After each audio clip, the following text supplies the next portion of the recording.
And so I'm here to tell you today that it's the stories that matter. It's not about the stuff. It's about the stories. Our curator here and our educators here, they choose the particular stuff, the artifacts that go in for particular reasons because they tell a story or a multitude of stories. And so it's not about the stuff, it's about the story. So I want to share with you just a couple of my own stories on how I feel interpretation has made a difference in what I do at the nature centers. After so many field trips and so forth, I've had so many people, so many kids on field trips come up to me and say, "Miss Nancy, this was the best day ever." Or, "Miss Nancy, this was the best field trip ever." How many of you, you've probably heard that here. You don't have to raise your hands. You've probably heard that. And then after, so many years at the Nature Center, I had a young woman who just graduated from high school. She brought me this handmade card and wrote me this letter about how the Nature Center had impacted her life. She said, "You have provided me with countless joyful memories and a passion for helping others. Thanks to the Nature Center, it's like a second home to me. I will always be grateful to have gotten to spend my summer days there. Thank you for giving me my passion and impacting my life in such a positive way." And she goes on, and it's like, this is why we do what we do. This is why you do what you do. Well, I would like to first talk about a concept in interpretation that deals with tangible objects and intangible ideas. So I brought this bowl with me. It's kind of a special bowl, and but I would like to use the front row here. I'm just going to use the front row people. And I'm going to start with you, Sue, and I'm going to give you this bowl. And I would like you to give us one word that describes this bowl. All right, we're going to go across each one of you. I'd like you to give me one word that describes this bowl. Wood. Wood, she says. When I first looked at it, wood grain, because it has such a gorgeous grain. Grain, wood grain. Beige. Beige. Yeah. Smooth. Smooth.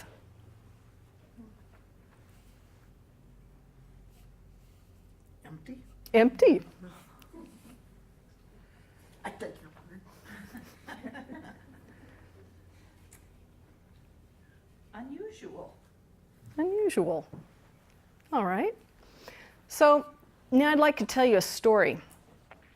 This was back when I was a historical interpreter at Rockledge Ranch Historic Site. And when we started Rockledge, we started with the homestead era of the 1860s, went to the 1880s working ranch farm, and then in 1907 a state house. Well, duh, did we leave out a major component? What is it that you're writing about? Native Americans, the American Indian presence. And so my supervisors spent several years making connections and introductions and building trust with the Ute elders down in Ignacio, with the Ute residents here, with all of the American Indian people in this community. And this took time for them to trust that the city was going to tell their story the way they wanted it told. So they worked on that for a long time, and then we finally hired American Indian staff, and research was done, to put together the manual for what was going to be interpreted in the time periods that would be specified, and the American Indian staff that would be there. And part of my job was finding the correct period clothing for them, because we all wore period clothing.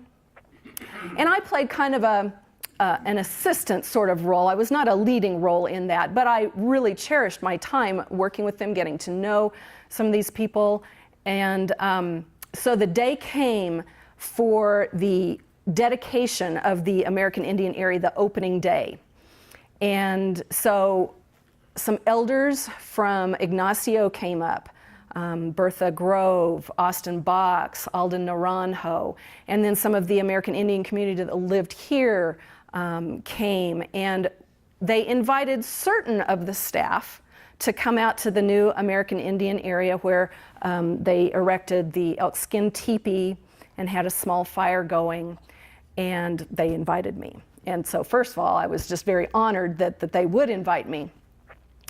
And so we went out before the ranch opened to the general public in the morning. The sun was just coming up, and it was about 7 o'clock, 7:30 in the morning, and we gathered around the teepee with the elders, and they conducted a ceremony. And Bertha Grove, the elders, she passed around a bowl, and in it first was buffalo meat. And so in the circle, we each took a bite of buffalo meat, and she said, this is to keep your spirits strong while you interpret out here. And the next thing she passed around was a bowl of cherry juice, and we each drank a little bit of cherry juice, and she said, this is to keep your spirits sweet. And there were a few other things that were passed around. And then Bertha Grove, the elders, she came forward and she said, you know, all this land used to be ours, and now it's not. At that moment, as I got it, as much as an Anglo person can get it, I got their story. And there was no bitterness in her voice at all. She went on to ask a blessing on all of the staff who would work in this area, on all of the people who would visit this area. And it was probably one of the most profound experiences I'd ever had. I knew their story, and I knew it here. And so that's what this bowl represents to me. And so now I would like to start again with Sue, and I would like to see if you have a different thought about what this bowl represents. Now we're going from the tangible objects of brown and color and grain to what is the intangible meaning that this bowl might represent. Is that okay? Sue? History. History. The first thing that came to my mind was community. Community. Nutrition. Nutrition. Sharing. Sharing. Needs to be filled. Needs to be filled. I have a different thought that comes to mind when I see this. I attended an adoption ceremony that was conducted by the Lakotas. And before the ceremony, they passed around a bowl, and inside the bowl was sage, and it was lit. And we were to take the fumes and go like this and inhale the fumes to I guess, purify the area. Mm-hmm. And that's what I thought. It's smaller and it's wood, so it would probably burn, but passing around the bowl came to my mind. And so if you could capsulize that in one word, what would that experience be for you? It was very moving. Moving. And I thought, okay, if it will purify my spirit, that's wonderful. Bring it on. Psychologically, I was being cured or something, I don't know, but it was most unusual, and I've never seen anything like that since. We did that in this particular ceremony as well, yes. So I hope that, and if I passed this bowl to each one of you, you would each probably come up with another word that represents now the meaning, a meaning of this bowl. Doesn't have to be limited to one meaning. But hopefully this illustrates to you that it's not about the stuff. It's about the story that goes with it. So I look forward to hearing how you become engaged with an object in one of the exhibits here, and how you will find out what that significant story is. And you can bring the intangible idea to life that goes with the tangible object. One of the exhibits upstairs that I am familiar with, and Meg mentioned today that it's closed, but the Helen Hunt Jackson house. And I was looking something up about her the other day, and she said, and how many of you are familiar with the novel that she wrote, Ramona? Yeah. So she said, I'm going to write a novel in which will be set forth some Indian experiences in a way to move people's hearts. People will read a novel when they will not read serious books. She was inspired by her friend Harriet Beecher Stowe's Uncle Tom's Cabin, and she said, if I could write a story that would do for the Indian 100th part what Uncle Tom's Cabin did for the Negro, I would be thankful the rest of my life, she wrote. That was Helen Hunt Jackson from her time period. So she was about making a difference through telling stories, through telling stories, yes. So again, it's not about the stuff, it's about the story. So part of being a good interpreter is knowing your audience. And that's why I was so interested to have each of you introduce yourself to me so that I could know who I'm talking to today. And you may or may not have time to ask every person in your group of 12, 20 students that you might be leading, but you can get a sense of who they are. But this is so important. And so I want to continue along that line. And I brought my magic hat, my magic interpretive hat today. Does everybody have pencils or pens? Okay, great. Because I would like for you to write on this piece of paper, and if you can just pass these around, one quality that you bring to your volunteer experience, to your docenting experience at the museum. One word, one quality. Raise your hand if you need a pencil. Thank you. Here we go. Thank you. Sure. What was the question again? Sure. Write one quality that you bring to this experience as being a docent at the museum. One quality. I know you have many, but pick one that you think is your crown jewel that you would like to share, because we're going to share them. One word, yeah, one word. English teacher. We're going to do a lot. We're going to do a lot of this one word thing today. And when you're ready, just let me know and I'll collect it.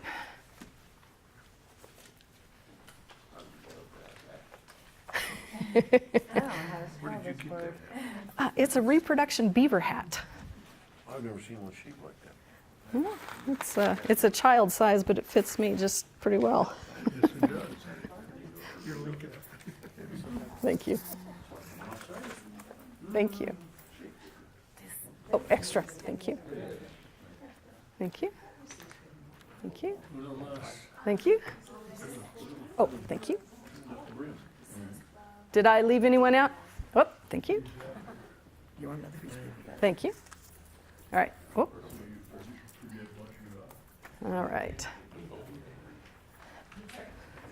So we're about to reveal to Meg all the amazing qualities that you all bring to the museum. Caring. Am I turned on? Yes. Yes, okay. Caring. You know, we say in interpretation that you can't get people to preserve things, whether it be the museum building or the artifacts in it or nature or the creek, unless they care about it. You have to create that caring. So, whoop, on target. Tenacity. Ooh, we've got some tenacious people here. You're going to get it and go with it. Love it. Enthusiasm. Woo. Passion. You take your passion and you share it with others and you create passion in other people. Wow. Patience. How lovely is that? Because you will need some patience, I'm sure. More enthusiasm. Yahoo. Awareness. That's really interesting. Being very aware of your surroundings, aware of your history, aware, and aware of your audience. Truth. Ooh, that's a good one. Because we're not about making up untrue stories, we're about telling the true stories. History is already interesting enough. We don't have to make up legends or whatever. Yeah. Speaking ability. You know, what good is it if you know all this stuff and you can't speak it conversationally to your audience? Wonderful. Experience. Got to have that experience behind you. I didn't tell you about my experiences. The very first time I led a group, I didn't have good training, and I tried to tell a joke that my boss told, and it fell flat. It was like I had to learn to make it my own, so you get that through experience. Storyteller. Right on. Positive. That's great. Sometimes you're going to have a challenging experience, and if you can stay positive through it, that will be wonderful for the group and for you and your fellow volunteers. Observant. Wow, that person is going to keep noticing things about the exhibits and so forth and keep drawing new ideas in, and that volunteer's presentation will never grow stale. It's blank. Thoroughness. Excellent. You're going to study everything, and then you're going to have to pick and choose. But better to have more tools in your pocket than what you will need. More enthusiasm. I'm loving this. Engaging. That is so key to interpretation as we engage people through the 5 senses, through sight, hearing, smell, touch. And you're probably not going to do a lot of tasting, but that's okay. I think people understand that. Except my coffee, beans, and bacon was a good taste experience. Passion, more passion. Meg, you've got it made. Logical.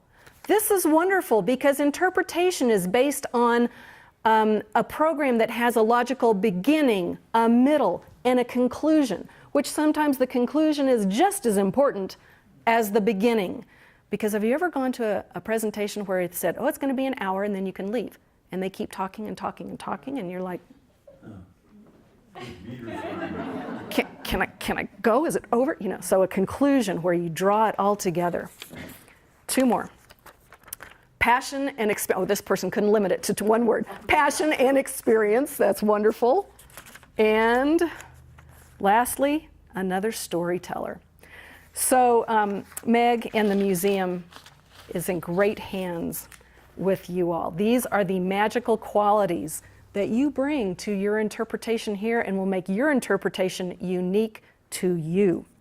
So wonderful. All right, so now we're going to go into some of the, who's here has heard of Abraham Maslow? Yeah, all you teachers in the group, yes. He wrote a hierarchy of needs back in about 1954. And he wrote that, first of all, people's basic physiological needs need to be met before they can even embark on what your theme is for your program. And Meg did a beautiful job of that. She told you where the food was, where the bathrooms were. I told you you could get up and go if you needed to, or stop and ask a question. So hopefully we put you at ease and you know that your physiological needs have been met. And maybe even the idea of safety can go along with those physiological needs. We need to know that we're in a safe environment. I'm going to lead you through our experience today, and when we're done, then here's the door and you can go home. So I hope you have a sense of safety with that as well. The second thing he wrote about was intermediate needs. I'm going to write these on the board. It's a little board, Meg. Love and esteem. Now, how can you go about giving love and esteem to a group that you only have for an hour or an hour and a half? Please. Yes? Positive responses to their suggestions or their whatever they say. Yes. Good Yes. thinking, that kind of Very nice. Perfect. Yes. Respect. And respect, yes, for what their perspective is. Yes. Motivation and inspiration when you meet right there. That's part of the matter. Uh-huh. Yes. Yes. Yes. Active listening. Active listening. So what does that mean? It means that when somebody's speaking to you, you're engaged either with physical something so that they realize that you are actually listening to what they say. Maybe you're mirroring back what they say. That mirroring back is important. I think you can ask them questions. Oh, absolutely. Yes. Asking them questions Call them out. and drawing them out and asking those leading questions. Meg? Body language and tone. Oh, yeah? So what do you have to say? Could also using someone's name make them feel like they have some esteem in the group? Yeah. So most kids, I think, will come with name tags. And so, you know, when you're asking a question and, Mike, can you answer that for us? Or if he gives a great answer, I like to say, and let's all listen to what Mike had to say. And so we can build esteem here when he's given a great answer. So I think those are some great ways to do that. And then growth needs. I know these are small. Growth and understanding. And so understanding what the group is expecting to learn today. I mean, if they're on, you're supposed to be leading an architecture tour, and this is a group of second graders, and well, maybe that's not the match that's going on today. What is it that they're hoping to learn or see today? Maybe you ask them, what are you hoping to see? And they say, the birdcage elevator. You're like, okay, well, maybe we can do that. But anyway, you know what they are wanting to learn, and especially what the teacher is wanting them to learn too. It's helpful. So you're studying da-da-da in your class, and what are your hopes for today? And you can just have that quick conversation with the teacher before you even begin, and then at least you'll know what they're expecting, and then you can curve to make it fit, right? So before today, those are kind of the hierarchy of Maslow's needs there, and thank you, Maslow, for helping us understand those. You know, it's kind of like when you invite somebody into your home. I don't think, am I meeting Maslow's needs? But I am going to tell my guests, you know, the bathroom is here, the food is here, and we're going to sing songs over here, you know, and stay as late as you want. So it's kind of like inviting someone into your home and making them comfortable. That's how I like to think about it. So I just wanted to tell you a few things about interpretation. Did you know there's a national organization for it? Has anybody ever heard of it before? Yeah, good. Well, I'm glad. It's called, logically, the National Association for Interpretation. And it came into existence back in 1988. It was the amalgamation of two different organizations, the something naturalists and a museum people, and they came together to create one organization that would cover everything, because interpretation, after all, is an art and a technique that can be used in a history museum, an art museum, a nature center, a living history site. It can be used in any of those venues, because we're all about creating stories that matter about whatever the resource is. Here, our resource is our rich local history. At my nature center, the resources are the creek and our 5 ecosystems. At an art museum, it's about the art and the artists there. So these tools can be used for all those things. You can get certified. I have certifications, and so what it does is it just gives me initials after my name. No, it helps create a standard, a professional standard, that we're not just winging it and talking off the top of our heads, that we do have specific training to help us know what we're talking about. My certifications happen to be, I'm a certified interpretive guide and a certified interpretive trainer. You can also get a certified heritage interpreter certification, a certified interpretive host if you wanted to be the host at a campground, things like that. So there's all kinds, a certified interpretive planner. So there's all kinds of different professional opportunities that you can explore if you choose to. And the cool thing about interpretation is that our roots of this organization is in storytelling. It's in the shamans and the tribal storytelling, where you sit around the campfire back with our ancestors, and they told the stories that matter. And that's how we pass on knowledge from the elders to the youngers, and through storytelling. In fact, Matt Mayberry, in a letter to donors, yes, I gave a little bit, he said to me in this letter, "The museum is a community of storytellers. You are part of the spark that ignites curiosity and inspires discovery in your groups. The staff here relies on you to discover the past, make sense of the present, and shape the future." Those are Matt Mayberry's, the director's words. And so here you are to ignite that spark in curiosity and discovery in your groups. So now I want to move forward a little bit to a man named Freeman Tilden. Yes, there's even a book about interpretation. Anybody heard of Freeman Tilden before? Ah, good. A couple of you have. That's great. So he wrote this book in 1951. Before he did that, he had been a playwright and a novelist, and he loved the national parks. And he wrote a book called The National Parks, What They Mean to You and Me. And then he was encouraged to write a book about what does it mean to tell the stories of the national park, and how do we do it, and how do we do it best. And so he ended up writing this book, which I'm going to give you a chance to hear a little bit from. But I thought this was kind of interesting too, and it goes back to the tangibles and intangibles that we talked about earlier. He wrote, "The early Greek philosophers looked at the world about them and decided that there were 4 elements: fire, air, water, and earth. But as they grew a little wiser, they perceived that there must be something else.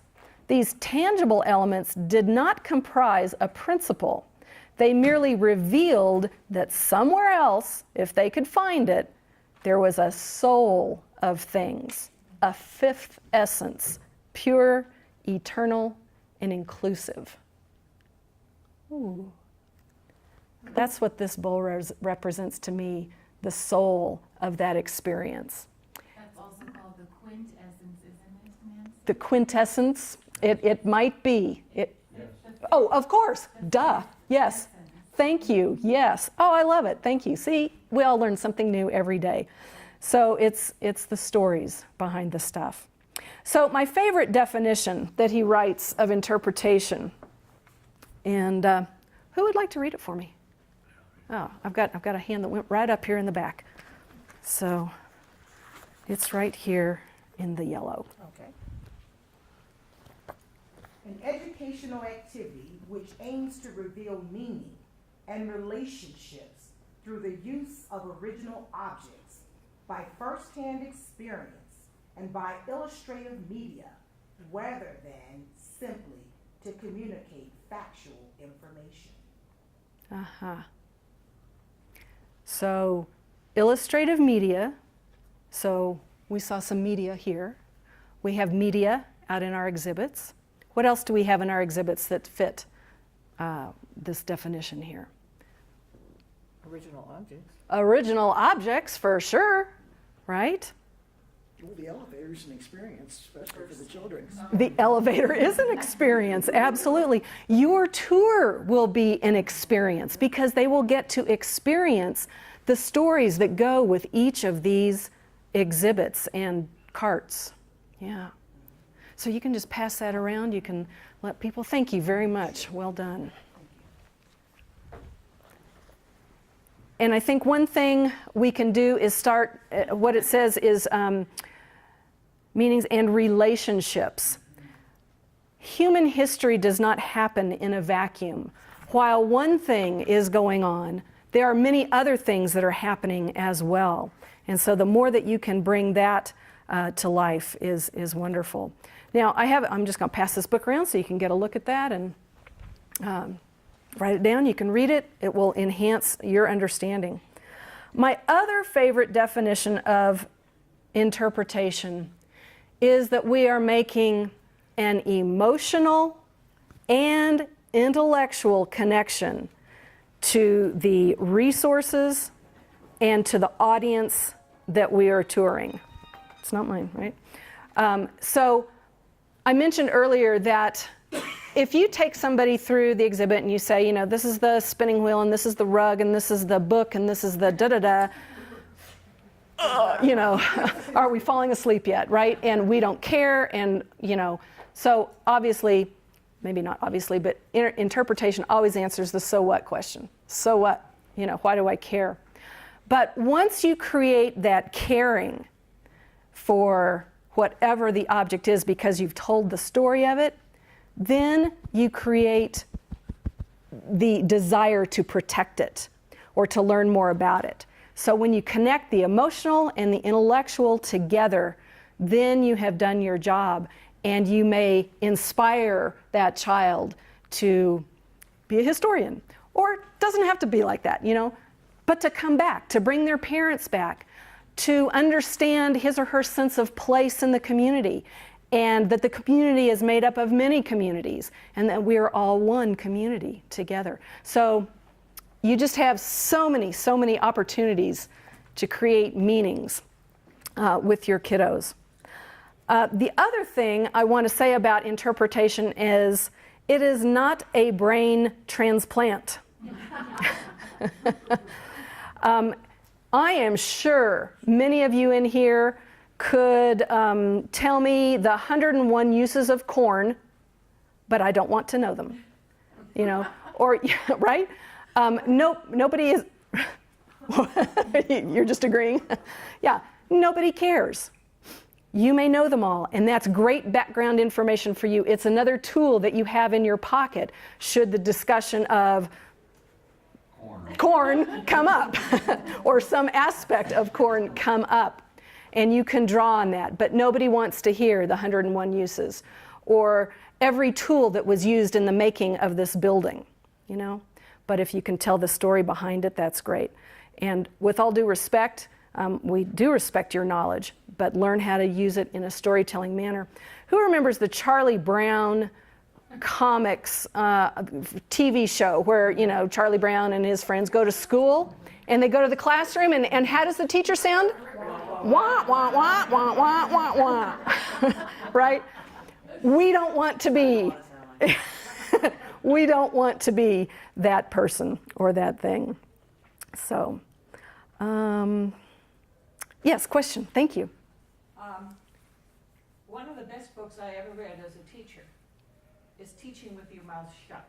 And it is fantastic. And really, if you are leading a tour and you read your audience, and your audience is out in left field somewhere, boy, you better change horses in the middle of that stream.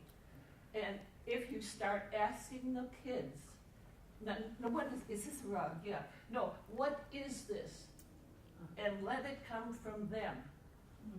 And I have had experiences where I have waited 20 minutes for an answer. But they were giving me answers. And Yeah. we were writing them all down. Ooh, And when we were done, I said, okay, what's the answer? And they got it. wonderful. But it takes forever. But you have to engage them. You have to ask them question after question. And if one question doesn't work, rephrase it. I love that, and you're leading me to something I was going to bring up later, but we're going to do this little exercise now. Thank you so much for sharing that. So I use 3 phrases a lot. The first one is I notice. The second one is I wonder. And the third one is it reminds me of. I notice, I wonder, and it reminds me of. So what I'd like us to do right now is I would like you to look around this room at anything, everything in this room. Turn your necks. You can get up and look around. And I want you to tell your neighbor something that you notice. Go ahead.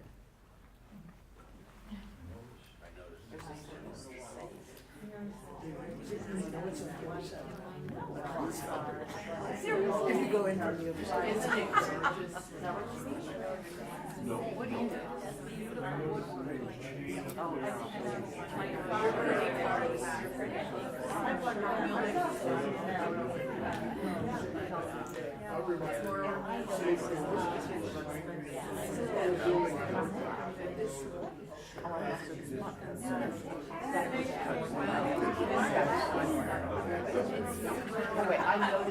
All right. Very nice. Could someone share with us something that you noticed? Yes.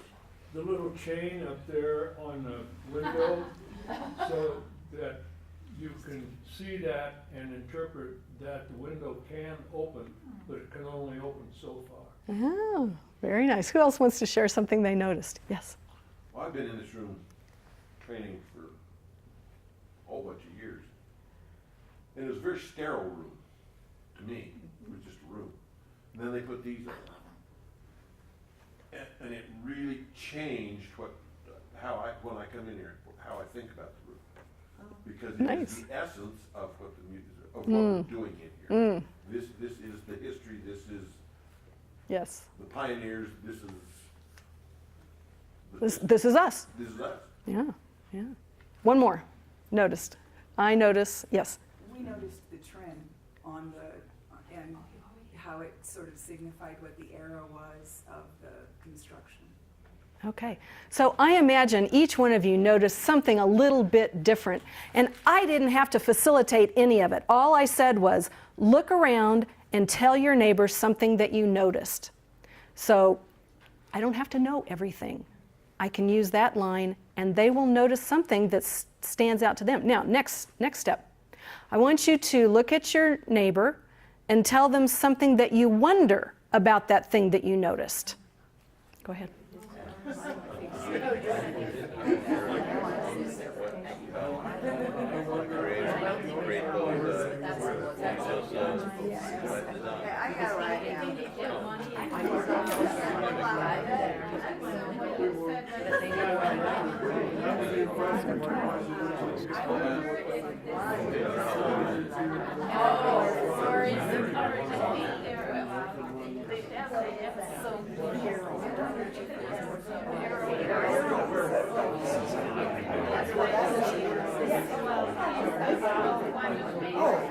All right.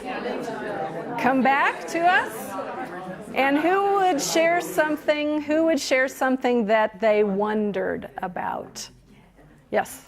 I wondered because in black and white and being unfamiliar with the landscape of downtown Colorado Springs, I wondered if this was representative because it reminds me of downtown Chicago. And that's where I was originally born and raised. And that made a connection to you, didn't it? Yes, very nice. Who else can tell us something that they wondered? Yes. I wonder what's above this ceiling, whether that trim work goes above this drop, which is obviously a later addition. Okay, somebody else, yes. Yeah, we were wondering on the safe was originally here, what it was for. What was this room? Yeah, room. The safe was here for a particular reason. And you probably know that reason, huh? Yeah. So there's the story behind his wondering. What did she say? The safe? Would you like to share that? Because it was a courthouse and they kept evidence, and there are other safes all over the building that they kept things in, and vaults, and that was why they And my were neighbor here. said on the other side is a closet. You have to come in Yes. from the other Yes, room. Yes. All kinds of stories and secrets to be told. Did you want to share something? Well, I was just going to add to that I think there are safes all over the building, but there are most of them on this side of the building as opposed to that side, because the clock tower is offset 8 feet to the west because they wanted to have the district courtroom without pillars in it. And in order to offset this, they had to have lots of structure underneath it. And so they put these safes on this side of the building because they are strong. And I think that underneath this is a 2-story, if I'm not wrong, is a 2-story safe. I forget what's in the basement, but that could be. Thank you. Who else? Somebody we haven't heard from yet. Back here. What do you wonder about? Anybody on the back row? I wonder where that Piggly Wiggly store was. Right. Wiggly in Colorado? Right. Right here. I wonder too, Piggly Wiggly in Colorado. Yeah. Where was it? And you know what? It's okay to wonder. It's okay not to have all the answers. Because when we wonder, especially kids who can find anything on Google, right? We forget how to wonder. And that's part of a healthy brain and learning process is wondering. And so it's okay to have them wonder and not have the answer to it. All right. And then the last thing, which Elle already jumped into, is it reminds me of. What is it that you looked at? Go ahead and tell your neighbor. It reminds me of.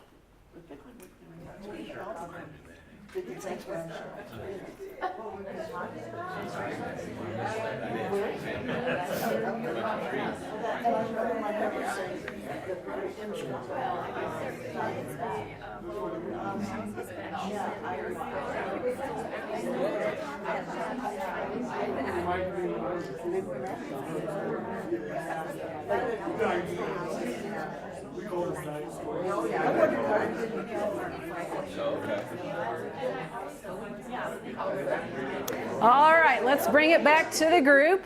And who would like to share something? Tell us your object first that you noticed, and then tell us what it reminded you of. Yes? My object was the picture of the Piggly Wiggly store, and it reminded me of going to Piggly Wiggly stores when I was a kid. Mm-hmm. Good memory. Yeah. Yes, Bruce. The carving in the column there, well, I wondered how old it was. I wondered what the purpose of it was, but looking at it now, it kind of reminds me of aspen trees because aspen trees are interconnected from one tree root to the next. Maybe that's what the author meant to do. I don't know. But that's Interesting. Interesting. Anybody else? What they noticed and what it reminded them of? Somebody that we haven't heard from. Go ahead. I'm not trying to Please. monopolize, but it was a Piggly Wiggly again. Uh-huh. When we lived in Albuquerque, I shopped at a Piggly Wiggly, and I was surprised to see. So it brought to you something that was a personal experience, and you could relate to that. Yeah, yeah. Anybody else? Yes? The cars. My father tells me stories when he was young of a car he drove, and I was sitting there trying to figure out which one's a Model T and which one's a Model A. Yeah. Thank you, Jeannie. Very nice. So there is a group of scientists, educational scientists, that have discovered that these three sentences or uses really help solidify in the learner's mind whatever it is that they're noticing, wondering, and then reminding them of. And you haven't really had to tell them anything, right? Which is the point that you came up with earlier, that teaching without telling. And that's a big point in interpretation, is to teach without telling. So, yes, I notice and fill in the blank. I wonder, fill in the blank. And it reminds me of, and then fill in the blank. The first time I tried that, I was outside of the nature center. There was this ponderosa pine tree there, and I saw, I don't remember if I saw a bird in the tree or something, and I looked at that, and I looked down. I must have seen this first. It was a pile of scat, bird scat droppings. And it was black and white, because bird scat always has white in it, usually black too. And there was a pile of that, and it made me look up, and I saw the bird, but I could tell then that the bird had been there a lot. So I saw the scat, that's what I noticed. I wondered who left it, so I looked up, and there it was. And then that little pile of scat reminded me of Oreo crumbs. You know, the black and the cream and all crumbled up in there. I will always remember that pile of scat. Oh, I do. I love them. Meg. We always talk about, especially when you're new to tours, having techniques like these when you go into an exhibit that maybe you're not super comfortable with. Some of my best tours have been using techniques like this. And sometimes I'll even admit, I don't know, I'm new, like I'm still learning the content in this exhibit, but people will ask, they'll want to see a certain exhibit. So a technique like this can kind of help them engage and have probably one of the best experiences without relying on you having all the knowledge in the world of that subject matter. So definitely these are really important to have up your sleeve. So I love this. Yes, thank you. And what is that phrase that we all should be able to say when we don't know something? I don't know. I don't know, but find out. I'll find out, or the next time you come, I will know. Something like that. But your credibility shrinks if you pretend to know everything. So it's perfectly fine to say, I don't know. All right, so I said a break around 11 o'clock-ish. Can you go a little longer, or would you like a break? You can go longer, okay, because you're an enthusiastic, passionate bunch. I know that. All right. So I have some letters here. I've picked on the first row enough. I'm going to pick on the second row. 1, 2, 3, 4, 5, 6. Perfect, because I think I've got 6 letters here. I would like you to be willing to come up, and if you're not willing, just tell me, and you don't have to, and put these letters in an order that will spell a word that we will remember, and it will help us understand, you know this word, it will help us understand the interpretive approach to programs. All right, so can you reach on the floor okay? I'm just going to put them out here. Some of you are happy that this is not yours, is that right? 1, 2, 3, 4, 5, 6, yes. And so if you would just, each of you pick a letter, and then see if you can arrange yourself in a way that you have created a logical word. Okay, we have to have a poetry. Anybody know what the word is? Yes, it is. It's poetry. Nice job. Scrabble. Scrabble queen. Starts over here then, right? R is here. T-R-Y. Oh, we're standing. All right, I think, yes, let's give them a hand. Yay, they did it. With the help of the Scrabble queen on the end, they got her done. So if you all could just stand there for a few moments while we understand what each of these letters mean. The first one, could you read the word for us, please? Purposeful. Dottie, purposeful. So every program that you do here at the museum has a purpose. You're helping, I'll come back up here, I won't talk with you with my back. Every program has a purpose. You're fulfilling the mission of the museum using themes and standards and so forth. It's not just willy-nilly, hey, I'm going to show you this exhibit because it's my favorite. You know, it's purposeful. All right, what's our second one stand for? Organized. Organized. So again, you have a definite beginning, introduction, you have the body with maybe some sub-themes in it, and you have a definite conclusion where you may restate your theme and ask for clarifying with your audience. You know, so now that that's another phrase I love. So now that we have, you can write that down. So now that we have visited this exhibit and heard the story about this and so forth, now we know, and whatever it is the conclusion to know. At the Nature Center, one of our big themes is where there's water, there is life. And so after we have walked through our 5 ecosystems and seen birds, mammals, fish, insects, we know that it's true that where there's water, there is life. And then ask for clarification. What animal have you seen today, or what plant have you seen today that depends on water? And so you will come up with those questions. What is it that you've seen today that clarifies whatever the theme is of your program? So it's organized, beginning, middle, and definite conclusion. Enjoyable. Enjoyable. Have we had a little bit of fun this morning? Yeah, okay, so it's been enjoyable. And if you do a program where people have not enjoyed themselves, we need to start again. Right?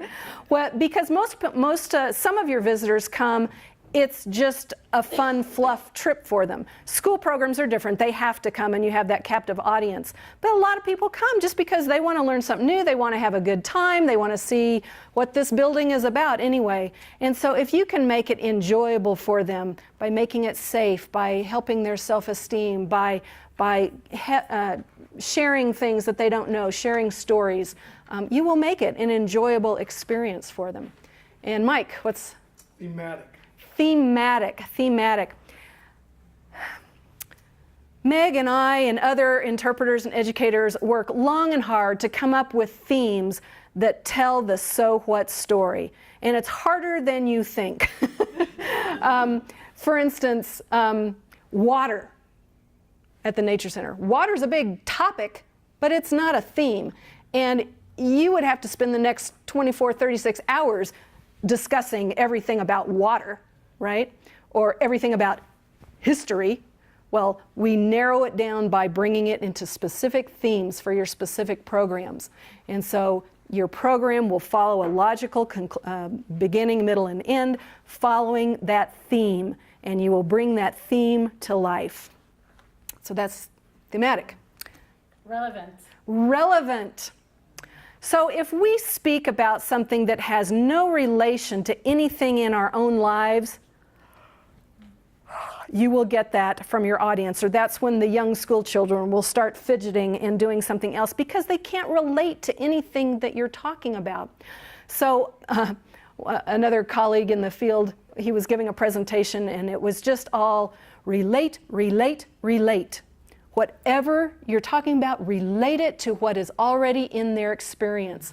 And so you all as volunteers at the Nature Center, you are already kind of on this page with us, and so I think you can relate to a lot of the things that we're saying today. You can relate to the stories that we have told today because you have some of those stories yourselves. Does anybody have another example of that? You were nodding your head, Janet. Well, connecting with prior knowledge, I mean, this is a hackneyed, but this is the essence of education.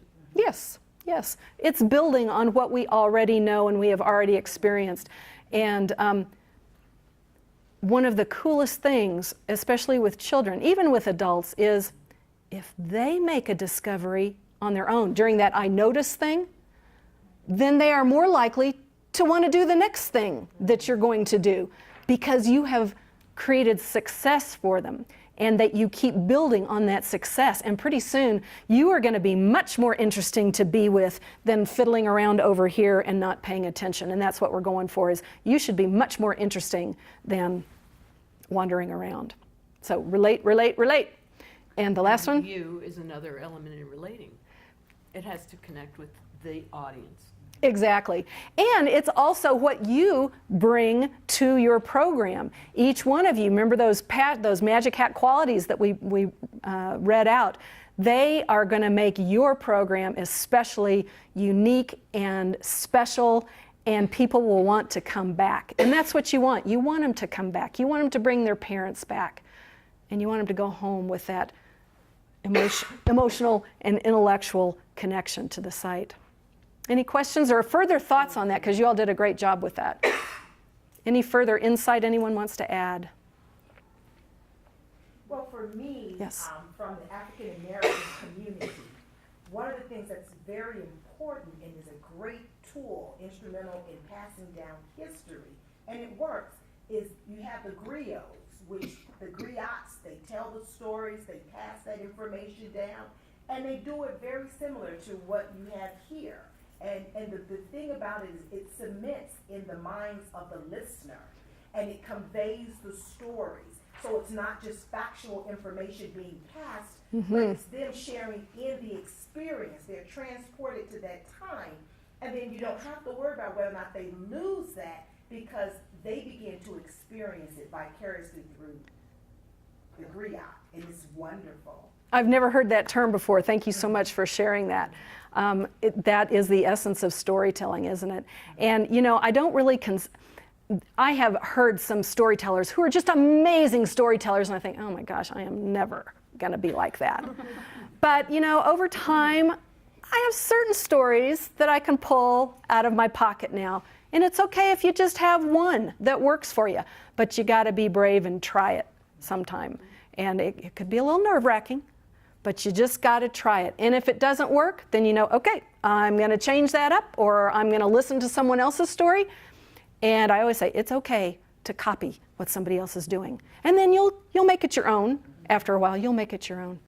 So who is Freeman Tilden? The guy who wrote a book. Good start.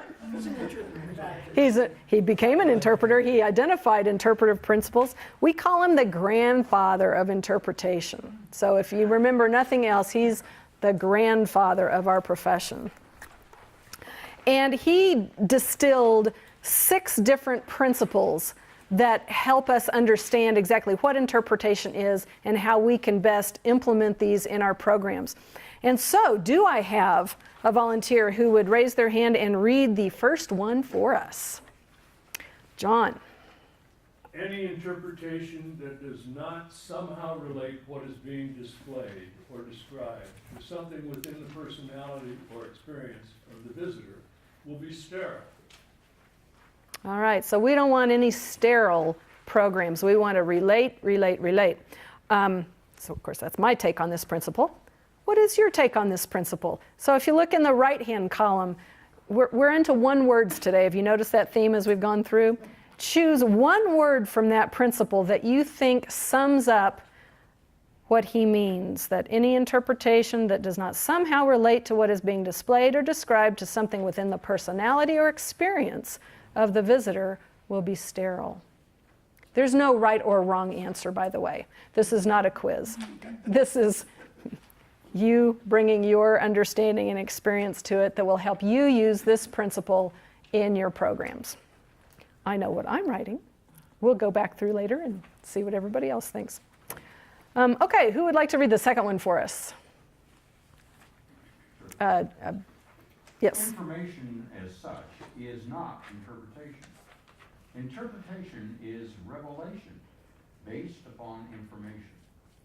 But they are entirely different things. However, all interpretation includes information.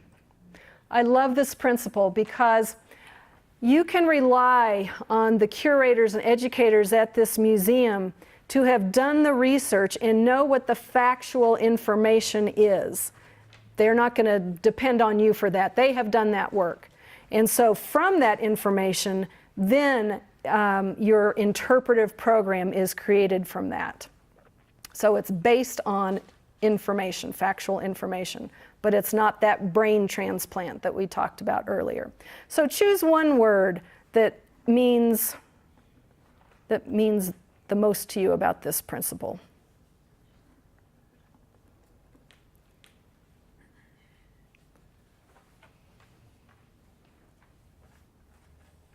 And let's go to number 3. Tell me if I'm going too fast or too slow. Did you want to read it? Yes. Sure. Interpretation is an art which combines many arts, whether the materials presented are scientific, historical, or architectural. Any art is in some degree teachable. All right. That's a relief to me that it is in some degree teachable, and that's why we're having this session today, to share these different principles and tools that you can put in your own tool belt. So what one word does that sum up for you?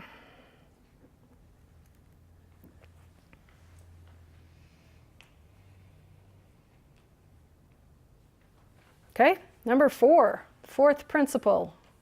Who's going to do it? Jeannie?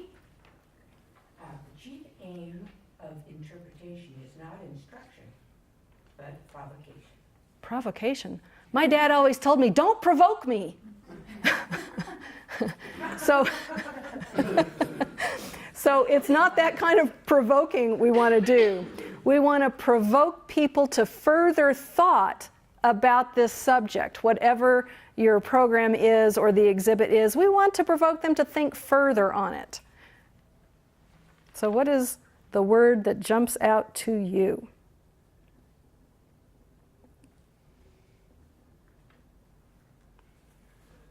All right. And number 5, who would like to read number 5? Back here. Interpretation should aim to present a whole rather than a part, and must address itself to the whole man rather than any phase. So to be perfectly honest with you all, this is the principle that I have the hardest trouble wrapping my head around. And just this morning, I was Googling this 5th interpretation to try, or principle to try to really get a sense of it, because I've heard some different things over time. And this student of interpretation was saying, it's about theme, the whole, rather than a part. So the theme at one of our programs, where there's water, there is life. That's kind of the whole, rather than just a part. Water, wetlands, meadows, woods. That would be a part. But if we can base our program and our understanding on a theme that encompasses the resource, then we're addressing the whole resource, and I think perhaps we have a better chance of relating it to the whole person. That's the best I can do. If anybody has any further thoughts on that, please feel free to share them. So choose a word.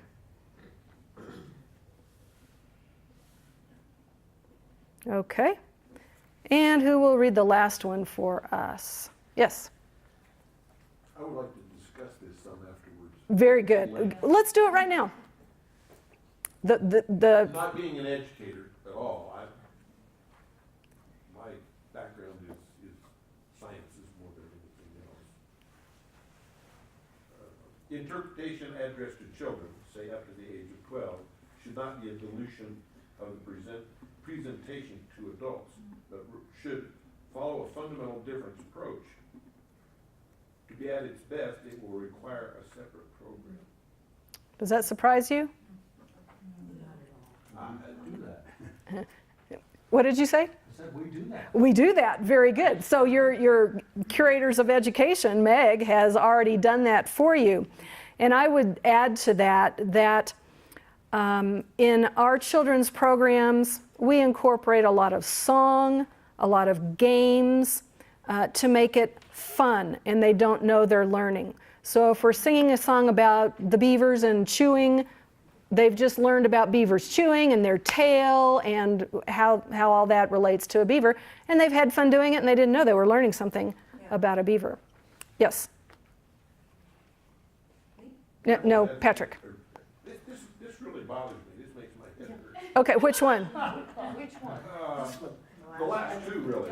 Oh, okay. Interpretation should be whole versus separate.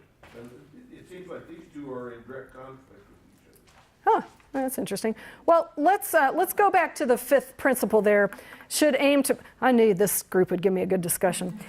Should aim to present a whole rather than a part. And so if you think of an exhibit here in the Nature Center, we're not just going to be talking about a Piggly Wiggly store, which would be a part, but we're going to talk about the whole economic scene in Colorado Springs during a particular time period and what forces were happening that made this particular economic situation at that time. Does that make sense? Okay. But how do you present that to children then? Well, I'll have to think about that. Hands-on history program. No, man, come on. So That's just. So here's my first thought on that is, if I had a group of children, how many of you have a toy that you really, really want but you don't have yet? Yeah. What are you doing to acquire that toy? What steps do you have to take to get that toy? It's my kids, Ninja Turtles. I don't know what do they play with now. Pokemons. What do you have to do to get those Pokemons? What do you need? You have to do chores so you can make money so you can buy your Pokemons. You have to do chores. How many of you are doing chores right now? Well, if you're not, this would be a great time to start doing that. And when you do chores, what do you get in return from your parents? You get money. And so when you get that money, what do you do with it? You go to the store. You spend it. You don't want it burning a hole in your pocket. You go to the store and spend it. So you are probably buying things that you want. What do your parents typically buy when they go to the store? Things that you need. And so in any community, there has to be a place where we go to get the things that we need. And so in this particular instance, Piggly Wiggly is there. Now, Piggly Wiggly just doesn't automatically manufacture this stuff. Where does this stuff come from? Well, I think I see in the window some canned goods. Well, I don't think there's any cannery around here. They had to get here somehow. How did they get here? Truck. A truck. And what about even before the trucks? The train. And over the covered wagon. And so here we have an exhibit about the trains that, show blah, blah, blah, blah, blah, and how that comes in. And I don't know, is that helpful? No. That's honest. Oh, it made it worse. Oh dear. Janet. You thought 5 and 6 were in conflict, but I'm not. There's another way to look at them, and I think the second half of 5 is very interesting. Must address itself to the whole man rather than any phase.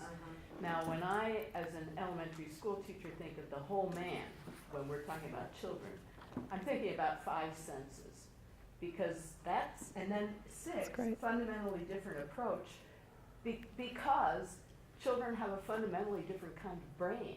When you're addressing children, you cannot address them the same way you would address an adult on sort of an intellectual plane. You address them via their brain development, and a lot of that, and a lot of what we do in hands-on history is sensory. Touch, sight, hearing. We don't do the taste. We don't do much smell. But I think the second half of 5 is not related to theme in my idea. But when you talk about the whole man, the whole child, children are sensory creatures to a large extent, and that's why our program is hands-on. That's why we're addressing the sensory aspect of their development rather than just talking on an intellectual plane to them, right? I love that. Yes. Fundamentally different. Yeah, human I love beings, that. But they're different. Catherine. And to add on to that, you would speak to a group of people from South America using their language. So when you're talking to kids, you would speak using their language, because they're not going to get anything out of it if you're speaking adult.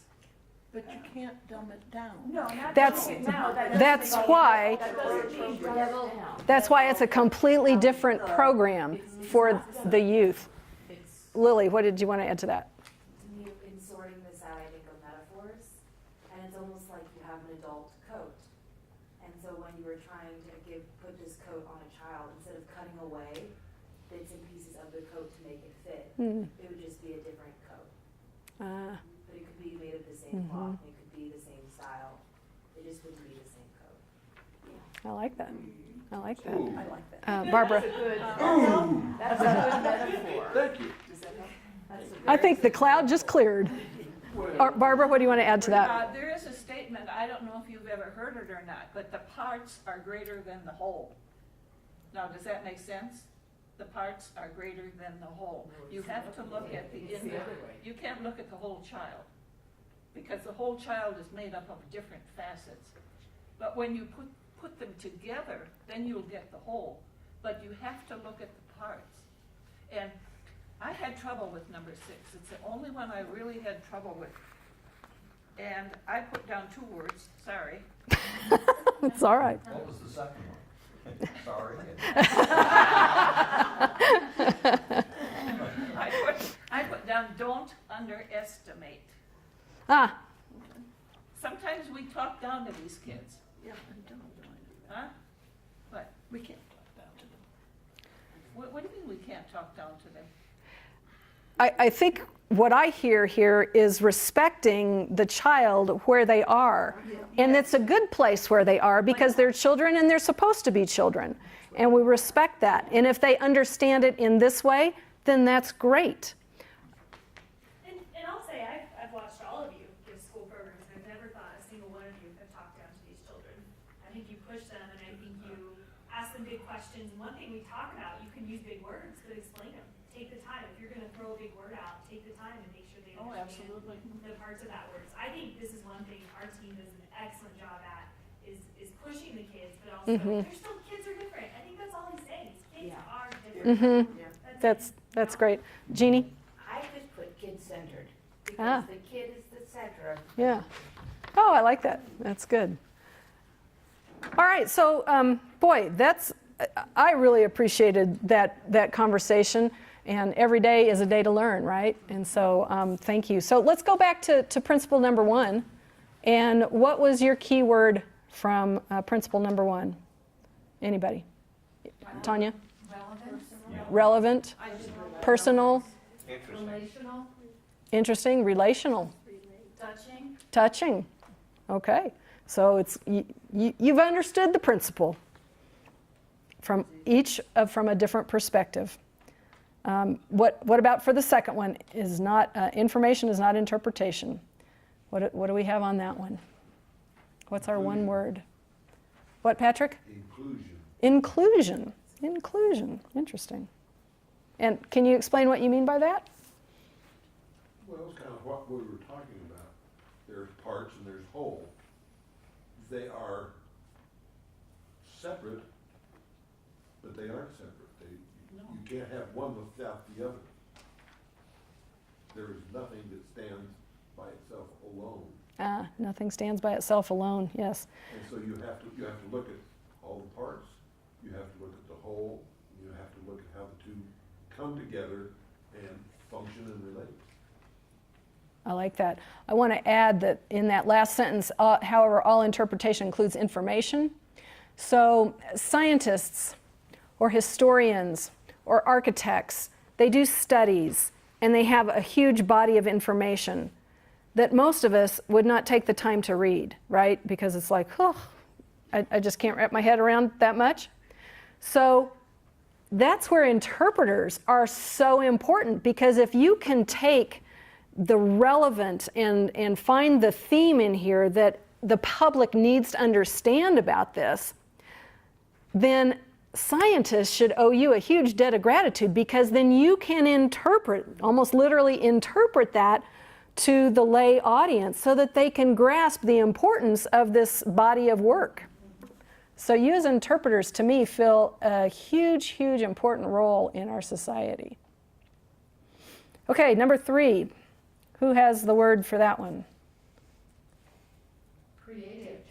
Creative, that's one. Teachable. What did you say, Janet? I said teachable. Teachable. It can be taught how to be a better interpreter. Oh. It's not a mystery. It can be taught. Yes. And I think it's lovely to keep your mind open to be teachable. You know, not you don't already know it all. Yes. Anybody else have one on that they want to share? Connection. And she has relate, okay. Yes. I have this word in my mind. You know the books, Learning for Dummies?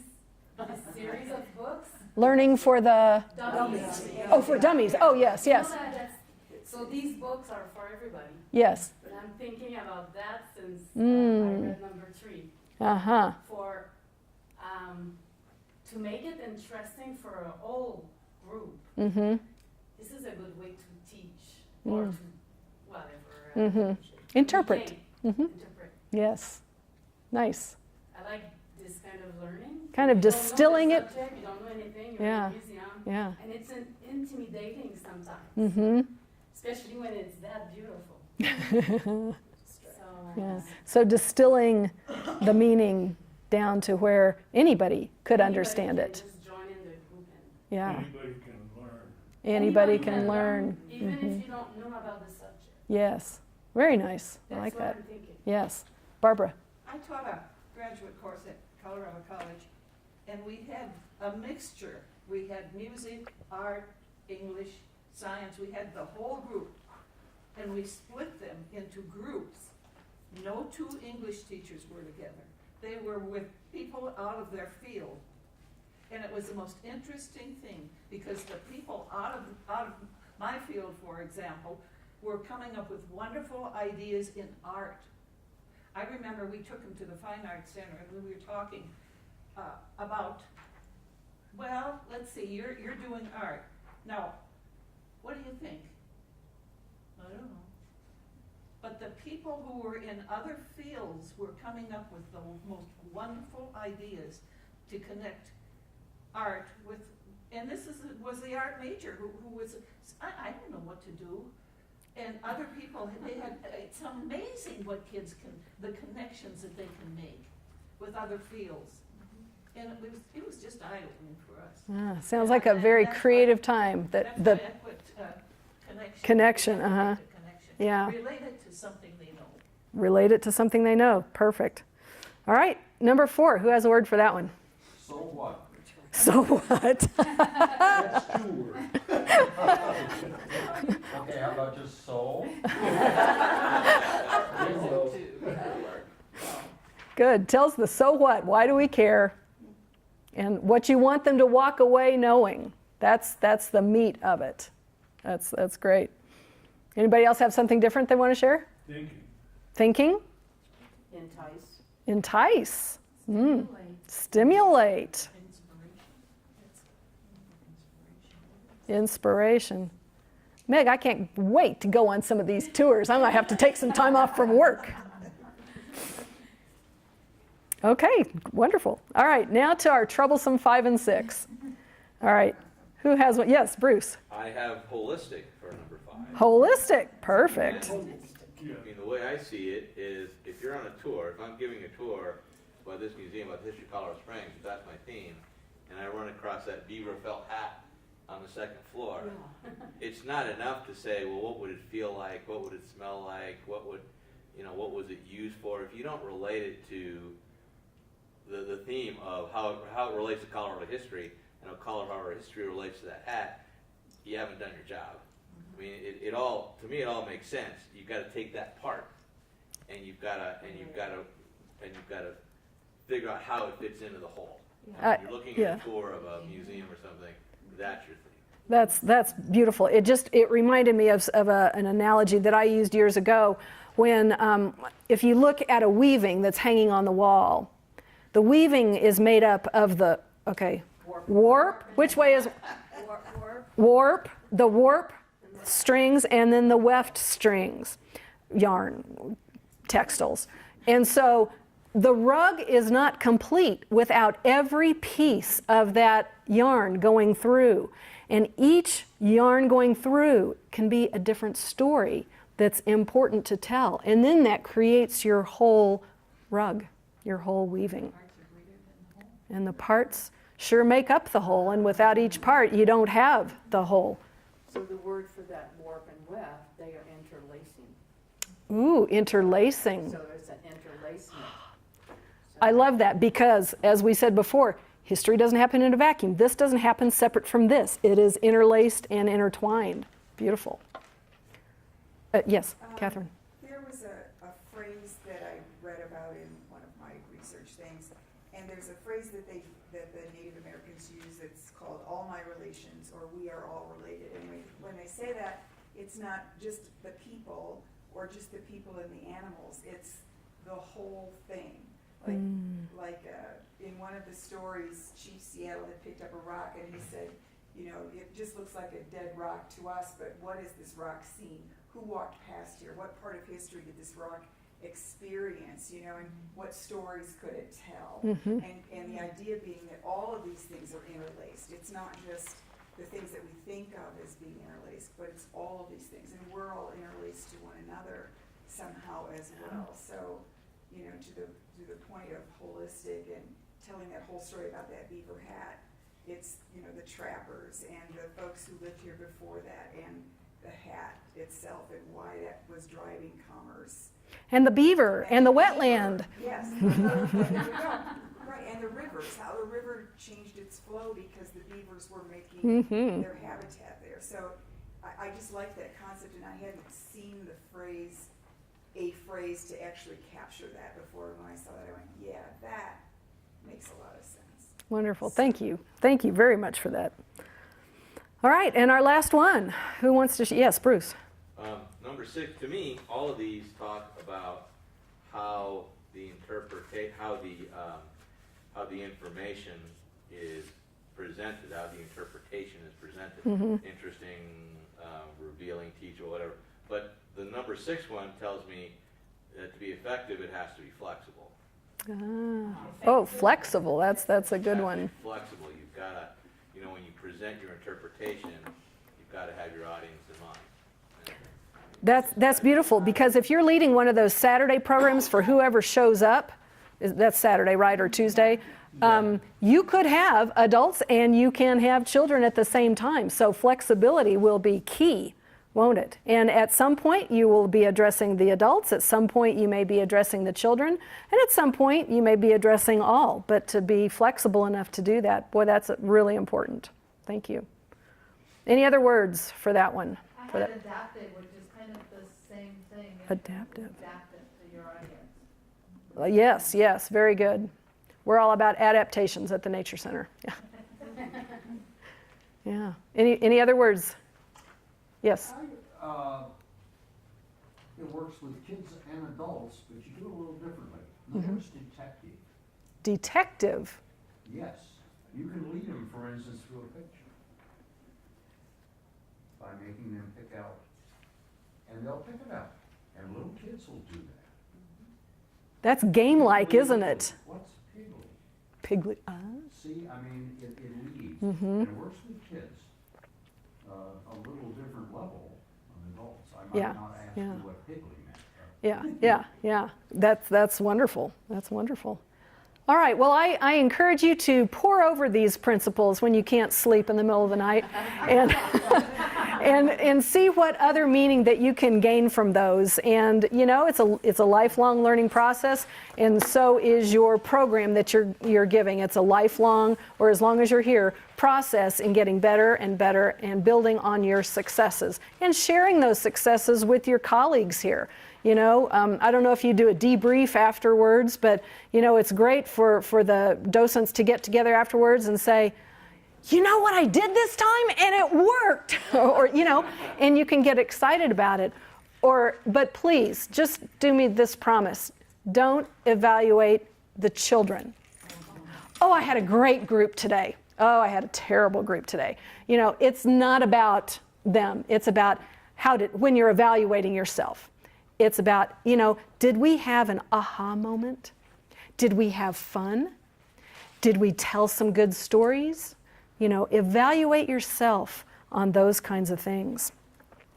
All right, so we have about a half an hour left and a few things to go over, and we'll just have some fun with that. We got a lot of teachers in the room and others of you who have done interpreting as well. So, 4 learning styles. What are they? 4 different learning styles. Some argue that we each have a style that's unique to us, that we are better learning information in this way than that way. Some of us incorporate all of them, but give us one. Visual. All right, so you can just imagine, yes. You have to see the resource. Sensory. Well, which sense? Touch. Auditory. Here we're going to pass the auditory one around, just to get these in your head. That some people learn best when they're touching. Some people learn best when they are listening. Some people. What's another one? Talking. I think I already passed that one around. Or verbal and reading. How about that one? They're all in the same classroom. And that's right, they're all in the same classroom. They're all in your same group. And what's the last one that I don't think I've heard yet? Kinesthetic. Who said that? Yes. The kinesthetic learner, the one who has to do it, who has to move to do it. So if you're talking about the trains, form a train, become the train, and be the train that's going from here to there, to the store, to the Piggly Wiggly to deliver the cans of food. Become whatever it is you're talking about. That's one example. I think those are all pretty self-explanatory, and the more you can incorporate each of those learning styles in your program, the more children you will reach. And I do believe that all of us use all of those ways to learn. Some of us on one spectrum more than another. But just keep those in mind as you do things. So now, I need to step out of the room for just a moment. Just talk amongst yourselves and I'll be back momentarily. Yeah, just talk amongst yourselves.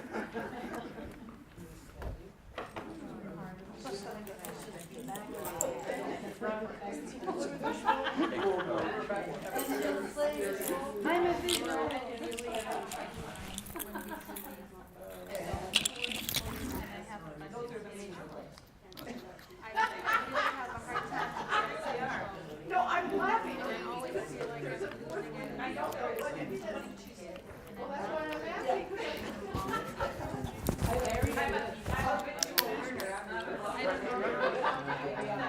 asking. Yeah. Okay. So I have to keep on doing this thing here with this group. Yeah, they're okay. They kind of talk a lot, but yeah, I think they're expecting me to do something here next. Are we ready to continue? Yeah, I have to go. But tonight, yeah, we're gonna get together and yeah, yeah. Okay. So, is there anything wrong with this picture? Everything's good? All right. So why we do it? You want to come with me, right? So put me back together. Tell me what's wrong. What's wrong with? Okay. Chewing gum is driving me crazy. Not a good presentation method. You can't see your eyes. Very distracting. Pardon me. Do you have enough gum for everyone? Somebody mentioned my eyeglasses. Oh, I do have eye contact. I can make eye contact. Anything else? Would you feel your nerves is distracting? Is that? My what? Oh, yeah. I like it. But distracting? Distracting because it's not about me. It's about the resource. And even if it's an exhibit on folk art jewelry, and I think I need to wear my folk art jewelry to interpret the exhibit, what really am I doing instead? Yeah, it's look at me, because yeah, and yeah, and that's not what we want. Okay. Shirt to me is distracting. Yeah, well, it's not very professional either, is it? So okay, I'll take care of that. There's one more thing. Missing your badge. Thank you, Robert. I am missing my name tag that identifies who I am and why I have the authority to be here. So please make sure that you present a professional appearance and make that eye contact and get your alter ego out of the way because it's not about you ultimately, it's about the resource. So we're going to talk a little bit about program delivery. Does anybody need to stand up and wiggle around or anything? Are you good? You're good? Okay. We're getting close. We're getting close. So let's just talk about some of these pieces of program delivery that are important. You noticed that I had on glasses, and so let's start with eyes. What is important? What is a positive thing about eye contact, and what might be a negative thing about eye contact? Let's start with some positives first. Yes, Lily. Translate sincerity and present focus. Sincerity and present focus. Yes. Recognition. Recognition of your audience. Mm-hmm. Connection with them. A connection, yes. It's kind of hard to make that connection because if I've got these on, I could be looking over here or, rolling my eyes or, Okay, good. Is there anything negative about eye contact? Can be a challenge. Yeah. Can be hard to sustain, is that what you mean? It Or ought to be a challenge to the person. There are some people that if you look directly at them, they think they are being challenged, they are being Singled out. Sure. out or picked on. Sure. So if I'm talking about, being a steward of the environment and not dropping your litter on the ground and leaving it there. So that would be negative eye contact, wouldn't it? Lily? I think in a museum setting, something that I've kind of picked up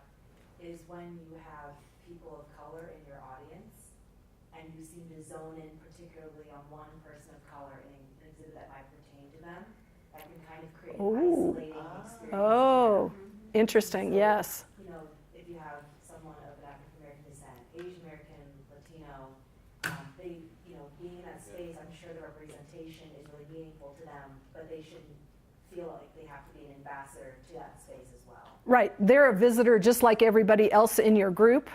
Yes. Oh, that's really important, I think, in this museum especially. Thank you for that. And in linguistic terms, there are different eye contact rules depending Different on cultures. the culture that you come from. Yes. And you can see it in a classroom demonstrated pretty visibly. I know in the African American community, I've not experienced it in the Hispanic community as much, but I don't know what those rules are in all of those communities. So it wouldn't probably be a bad idea to try to figure out what those eye contact rules are.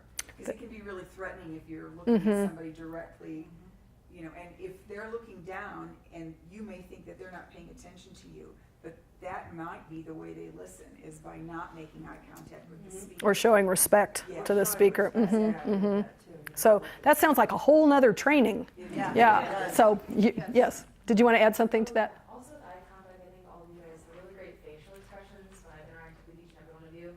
Like the other parts of your face as well. So if you're just kind of like deadpan staring, or just being like moving other like features on your face can also attribute to a more positive interaction. Yeah, very, very good, very good.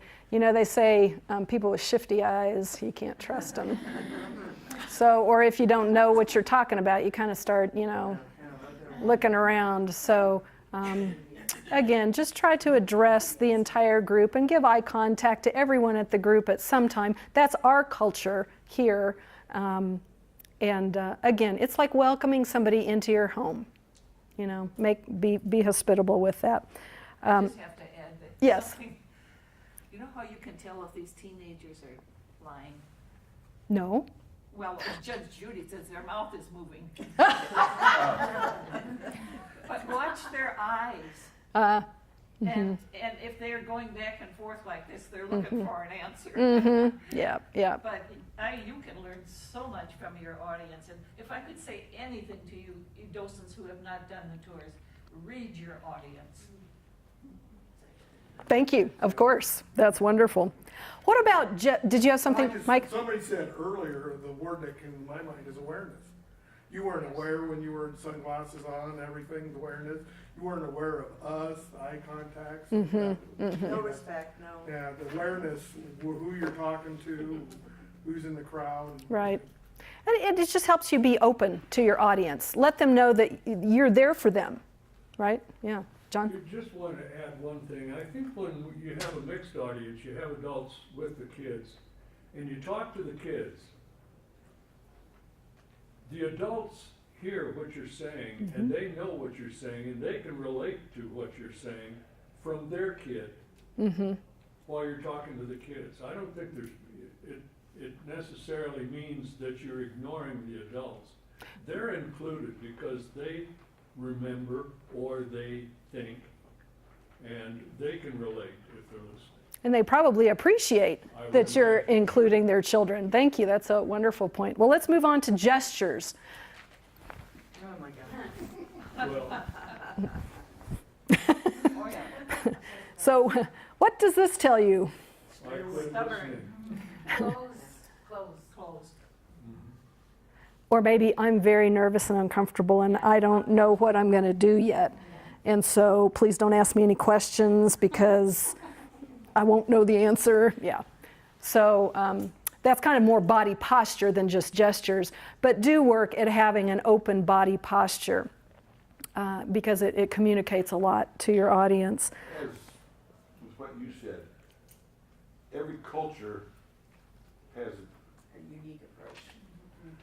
if you do that some places, it's terrible. If you do this, you have to, I don't know them all. I'm aware that they are out there, but you have to be very, very careful with some of that Sure. stuff. And so, yes. I can't talk about my kids, so. And that's all right. Some of it is all right. It's just we don't want to be excessive. We don't want to like have a mannerism that you're always like, you know, rubbing your eyebrows or always, fiddling with your ear or your hair or something.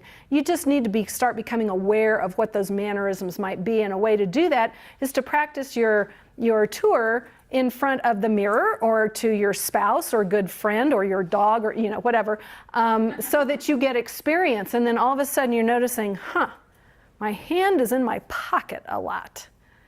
I need to work on having an open body stance. So, but have you noticed today when I've called on you how I've pointed to you? Have I gone like that? No. What have I done? Lily's got it. What's your name again? Isabel. Isabel's got it. Yeah, I just use an open hand like this. It's not threatening. I'm not like calling you out. So it's just an open gesture. And posture, so we talked about that. But what about when you're making, you're telling that story and it's getting really good? See, I just do it naturally. What did I start doing? Yeah, I'm just getting closer. And what is happening with my voice? It's getting softer and harder to hear. That's right, because it's getting really exciting. That's true, yes, and I need to be aware of that. But oftentimes, when you've lost your audience, don't just talk louder to them, because that's kind of abrasive, but you might even want to just get down on one knee, or not, or just lean over a little bit to get to their level. And interestingly enough, by lowering your voice, you can bring that group right in. So it's kind of a cool trick to have in your pocket. What else? Verbal. So if I stood up here all day and I talked like this and blah, blah, blah, blah, blah, blah, blah, please, you've got to expand your vocal cords and learn how to emphasize by raising your pitch. You can also emphasize by lowering the pitch, but you must not become monotone. You must use all of those vocal cords to create an interesting musical theme to listen to.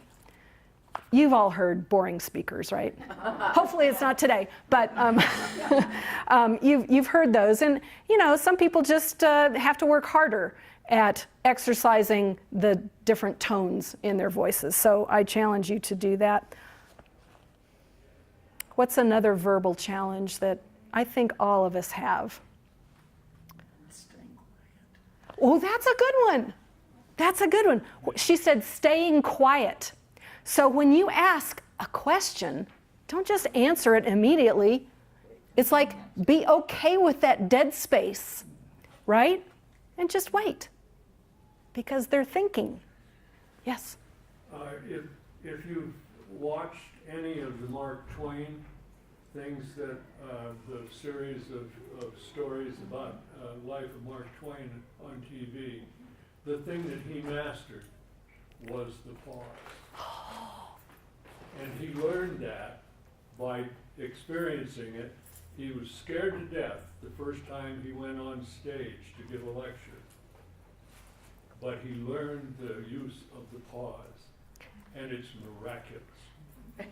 And Mark Twain is a master, what? Storyteller. Storyteller. Thank you, that's wonderful. Many of us have a habit of connecting our sentences with an and or an and we keep the floor that way. And it's harder for people to break into the conversation and contribute to it. So starting and ending your sentences and allowing there to be that space in between is a very good tool. Oh, I like that. I like that a lot. Just practice not saying, If you don't know the answer, just be quiet. And then say, I don't think I know the answer to that. But don't say, It's just these little mannerisms. When you get rid of them, they create a really great platform for your stories. Yes? One of the hardest things I had to do when I was teaching was stop saying, okay. Like, okay? Just that you will find in your own speech patterns certain words that you keep gravitating to, it's terrible to listen to. Yes. So I challenge you all, get your phone or the old-fashioned tape recorder and just turn it on as you do your program. And then when it's all over and you're doing that self-evaluation, click listen to it. And I've done that to myself many times, and it's like, oh, I need to work on this segment because that was not very good. So I challenge you to do that. It's kind of scary, but you don't have to show it to Meg, so it's okay. All right. And then you might ask yourself, well, why aren't they listening to me? Why are they wandering off? So let's quickly think of some reasons why you might be losing your audience. One here is parking meters. Parking meter. Oh. Absolutely, that's a killer. Oh, so they've got to be watching the time, making sure. Oh. Exactly. So could you incorporate that into your. Way back in the beginning. Yes, yes. Wonderful. Had not thought of that. Anything else? Yes, Isabel. Too academic. Being that wah teacher. I think sometimes you just hit something that interests them and you've got to move on to the next thing, and they want to stick around and absorb. They just You have to be willing to let them do that. yeah, let them go. So I'm in the midst of grad school chaos right now. But I was reading a book last night about the balance of freedom and guiding. And how people, when they're on a tour, they want to know that they're free to kind of explore. So it's kind of allowing that and being okay with a little bit of freedom, but also that they feel safe in that guiding process too. So accepting some of that freedom, but understanding that people, they need that. Like that's a natural human. Like even I as a museum educator, if you watch me go on a tour, I'm in the back. I don't like to be in the midst. I don't like to be taught. I'm in the back listening. I sometimes will go off on my own and look at something that's more interesting to me. I'm still learning a lot. I'm still engaged. But it's that I like to have that freedom and know if I need to get away or do something that I find more interesting, and I can do that, right? It's like being okay with folks that do that to some degree. Right, and not taking offense. And if you set that up in the beginning and say, if you find something interesting that you want to step away and explore further, please feel free to do that. We'll take the group on to this point. So what if this is the object? May I borrow this? Sure. What if this is the object that we are exploring? But I need you to hold it for me. And I have my group here, and I come right up to it, and I say, so this is the blue art cane of the 2018. What's wrong with my body position in relation to the group and the object?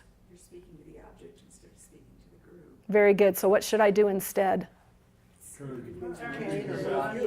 I can move me. What else can I do? Usually the object is pretty stationary. You can call the group up to a new location. I could move way past the cane or the object and let my audience stand in front of it. I know what it looks like, right? But if I move off to the side and let my audience see it, and then they can hear me talk about it. So, check your proximity to what it is you're talking about in your group. Make sense? Okay. Da-da-da-da. Boy, we're getting close on our time here. You're concerned about the time. I'm concerned about learning more. Oh, I like this guy. He's okay. You've been doing I know. If you need to go to the restroom. You guys are a kick. Well, I thank you very much for that. I do want to respect the time that Meg has carved out for you, and then she's got this great lunch back here. There are a few other things I do want to keep sharing with you. One is to talk about, if you've lost their attention, sometimes there are really helpful attention getters. And what do you do back to me? It can work. It can help if you've totally lost them. Or another one, 1, 2, 3, eyes on me. And you say, 1, 2, eyes on you. And then all of a sudden you've got them back again. It's just a visual. Most teachers use something like that, and you will be amazed. All these kids already know that, and you can use that tool. They'll pair it right back to you. Yes, that's right. You know that, don't you? Yes, exactly. Nancy, how yes. about adults? I'm not doing that on my adult No, no. Thank you, Tanya. No, I would not do it on the adults either. I would not do it on the adult tour. It's just to have some fun with them. You know, maybe with you all I might do it because you're fun. But I. Crowd. You have to gauge the crowd. That's right. You have to know that audience, don't you? And that's the thing. You don't want to talk down to them. They're having adult conversations about whatever it is they're interested in, and that's a good thing. And just a polite, you know, we have got to move on to over here. Would you like to come with me? Might be all that you need to do. So gauge your audience. I like your daredevilness. That's good. And then what about using those open-ended questions that we talked about earlier? You know, the I notice, I wonder sorts of things, but also rather than, so, do you know what this is? It's kind of an off-putting thing. It's kind of like, I know, and you don't. So rather than doing something like this, you might bring it out to the group and say, so long years ago, when people were being sun-blinded and going into da-da-da, can you imagine what it took to invent something like this? Yeah, this is just really off the cuff here. But ask those leading questions. Set it up so that they can be successful in answering it, rather than spouting off answers that are totally wrong, that really just get you off point, and then you have to bring it back to what this item really was anyway, and what it was used for, and the story behind it. So try to set up those leading questions that will bring about success in your audience. And then, again, you just have to gather up your confidence. You've studied your notes, and then, like the Nike commercial, just do it. Just get out there and do it. And the first time, I think Meg is okay if you carry notes with you to remind you what you're going to say and do in this area. And after the 5th time or the 12th time or whatever, you don't need those notes anymore. And now you're starting to incorporate new things into it, because I've got the basics, and now I can start adding this, and I can start adding this piece, and I can add that story, or maybe even that song or something like that. And so your program will just go, and you will have wonderful success. Last thing I want to share with you. Maybe the last thing. This is, you know our good friend Dr. Seuss, and many people have written poems and so forth in his voice and his style. And so this is a poem that was written by the National Association for Interpretation president back in 2012, and I just was taken by it, and I read it in all my interpretive training, so I'd like to share it with you. She says, this is a Seussian ode to the interpreter. I am a guide. I speak for the trees, for the rocks and canyons, for ghosts on the breeze. My tales are of history. You don't need to implore me. I endeavor to tell every side of the story. In my interpretive talk, not one creature's irrelevant, be it gnat, goat, or trout, be it bison or elephant. I tell of the snail, the tiger and worm. I tell tales of whales, both killer and sperm. And I speak using facts while I speak from the heart. And so I'm always combining both science and art, in hopes that while making these two grand things link, I am telling a tale that will make someone think. Experience this and go play with those. They touch and they taste and they sniff with their nose, and they learn through these programs how all things connect. And best of all, they learn what to protect. I try to provoke while I help them make sense of a world that is wonderful, complex, and immense. I'm a ranger, a docent, a guide, a teller of tales, and I'm here by your side. Let's go down that trail. Let's open that door. There are worlds and worlds and worlds to explore. So thank you very much for your attention today. It's been a pleasure being with you.